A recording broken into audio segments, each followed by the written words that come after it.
Hello, my name is Robin Chodak, and I am your grief, life, and spiritual coach. And I am also a mindful meditation teacher, an NLP practitioner, and a Reiki practitioner.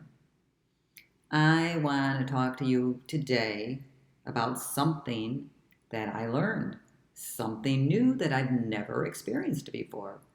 I didn't experience this when my husband died in 2005. This is just a recent experience. My husband Jerry died in our home last year. I had to return to our home in Florida. This was a home that Jerry and I had just bought. He had been retired and he was so excited about enjoying golf and enjoying the warm weather in this new home. Well, I had to return 1 month after Jerry died, and I was in a state of shock. And I processed my grief the best I could. I stayed here for 6 months, and then I returned to my home where he died.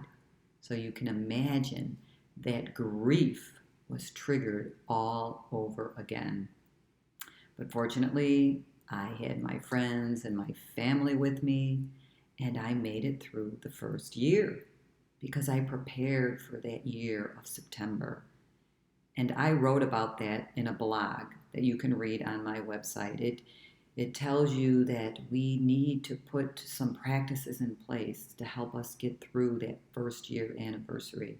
And when we do, we wake up feeling a little bit lighter because we made it, right? We made it through that first year.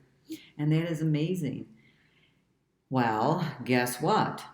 I had to come back to my house in Florida. Not that I had to, but I wanted to because it's cold in winter and plus I'm a resident here.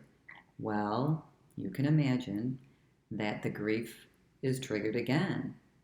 But I did put a practice in place. I knew that I didn't want to be alone. So I asked my brother to come with me, and he did, and he helped me settle in, and I made it here for a week.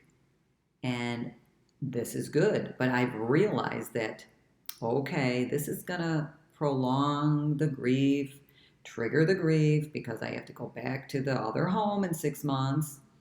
But I'm not thinking about that now because I'm staying in the now, and that is what we do as mindfulness, and as we process our grief, we want to stay as much as we can in the now.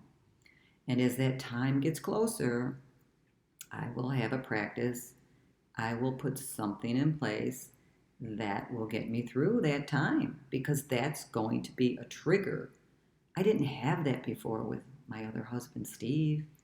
So going back and forth, it makes the grief all real again and their absence even more prevalent. So I wanted to share this with you because you might be in the same situation where you're moving around and forth, and this could prolong your grief and it could trigger your grief.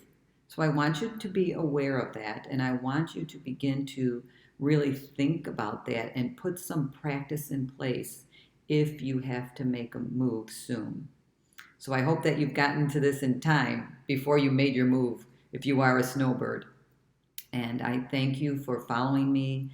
Stay on your journey of recovery. We will get through this together. You can sign up for my blog at www.robinchodak.com, and please subscribe to my YouTube channel because every time I make a new YouTube, you will get notified.